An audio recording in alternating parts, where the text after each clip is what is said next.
Hello everyone, welcome back to my YouTube channel. So let's take a review of what happened over the IPL matches played in this weekend. So we will be starting with match number 9 between Rajasthan Royals and Mumbai Indians. And guess what? Mumbai Indians won the toss and as usual they decided to field first. But this time the teams batting first over the weekend have won all their matches. That was quite impossible. So let's find out what happened in the Rajasthan's first innings. So Josh Buttler scored the first century of this 2022 season of Tata IPL. Apart from Josh Buttler, Sanju Samson and Shimron Hetmeyer were the other notable contributors for Rajasthan Royals. Apart from them, none of the other batsmen of Rajasthan Royals even crossed the double digits. So at the end of 20 overs, Rajasthan Royals scored 193 runs for the loss of 8 wickets. Jasprit Bumrah and Timel Mills took 3 wickets apiece. So this was Josh Buttler's second IPL century throughout his IPL career. So in reply to Rajasthan Royals' 193 runs, Mumbai Indians got off to a flyer. But after that, Rohit Sharma and Anmolpreet Singh went back to the pavilion inside 4 overs. The score was reading at 40 for 2 and Mumbai were in a spot of bother. But then Tilak Verma and Ishan Kishan joined hands together and they formed a formidable 81-run partnership to put Mumbai Indians back on track. But regular wickets did not help the Mumbai Indians chase. Ishan Kishan went out after scoring 54 and later Tilak Verma also went out after scoring 61. Mumbai Indians were definitely missing Surya Kumar Yadav in the middle order. So then Tim David and Kieron Pollard joined hands and they wanted to take Mumbai Indians over the finish line. But Yuzvendra Chahal had some other plans and he took 2 wickets to break the Mumbai Indians' backbone.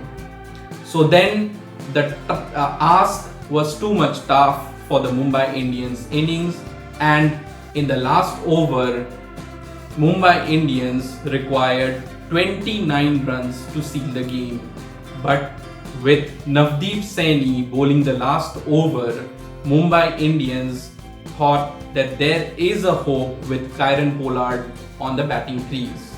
But his wide Yorkers were so good and so accurate that Mumbai Indians could score only 5 runs in the last over with the loss of Kieron Pollard's wicket in the final ball. So as a result, Mumbai Indians managed to score 170 runs at the end of 20 overs.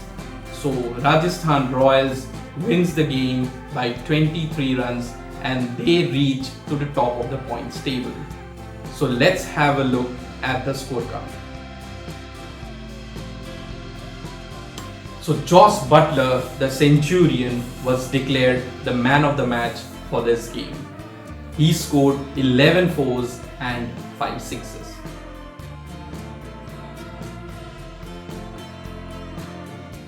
So now coming to match number 10 between Gujarat Titans and the Delhi Capitals. So Rishabh Pant won the toss and again he decided to field first.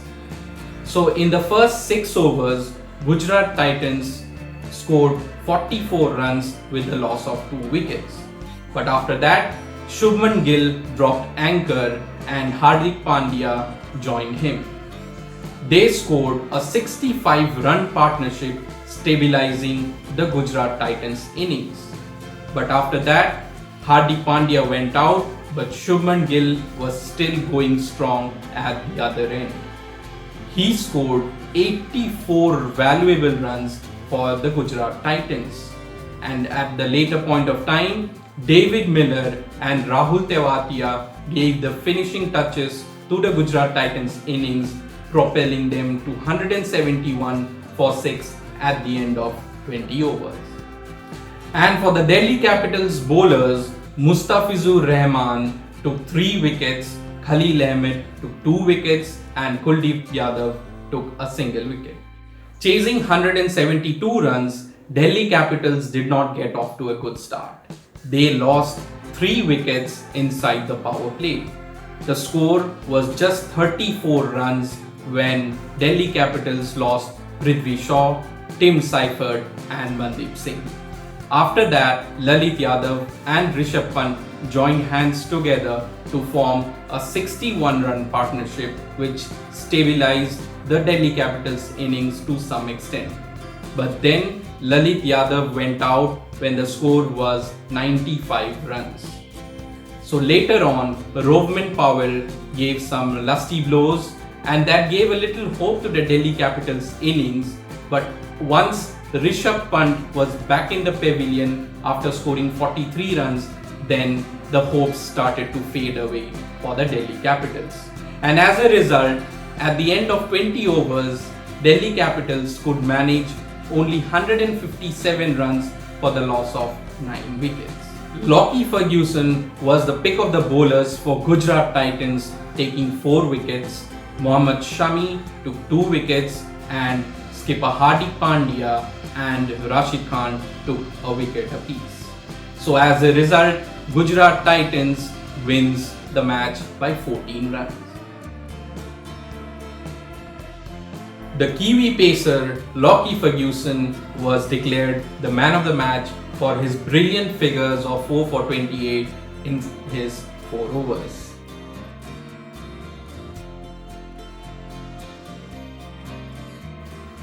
So now let's come to the 11th match of the Tata IPL between the Punjab Kings and the Chennai Super Kings.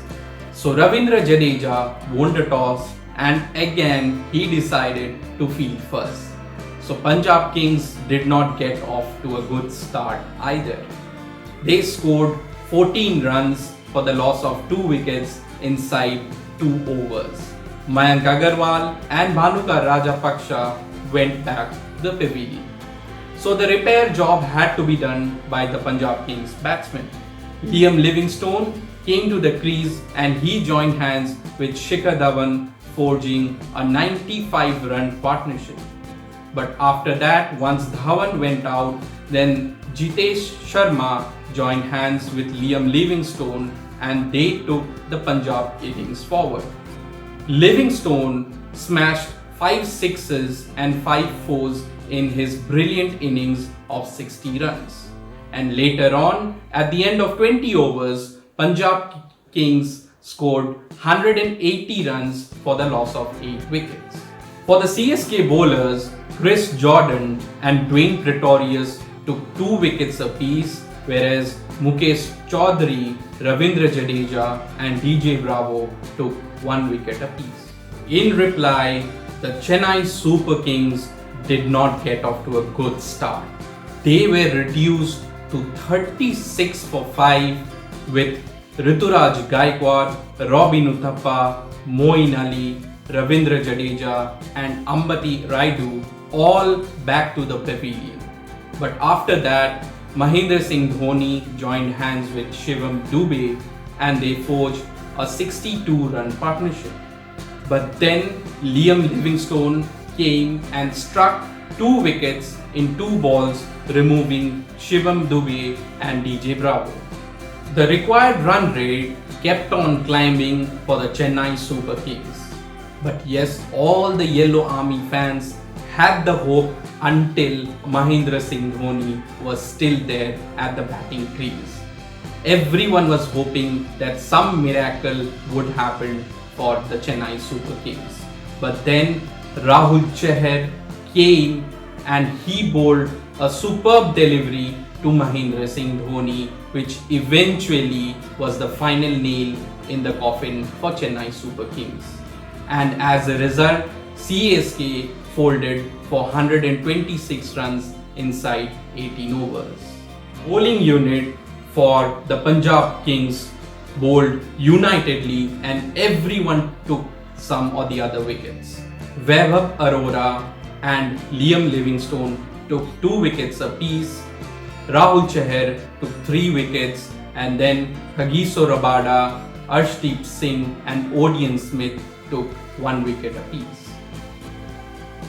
So eventually Punjab Kings won the game by a huge margin of 54 runs, which ensured that they moved into the top 4 spots in the points table. Liam Livingstone was declared the man of the match for the game for his wonderful all-round performance, scoring 60 runs with the bat and taking 2 wickets with the ball. So in today's game, we have the Lucknow Super Giants taking on the Sunrisers Hyderabad. Yes, it's an important game for the Orange Army because they haven't opened their account yet. So we'll find out what happens in today's game, and I'll bring all the analysis of this game in tomorrow's video. Stay tuned to my channel, and thanks for watching.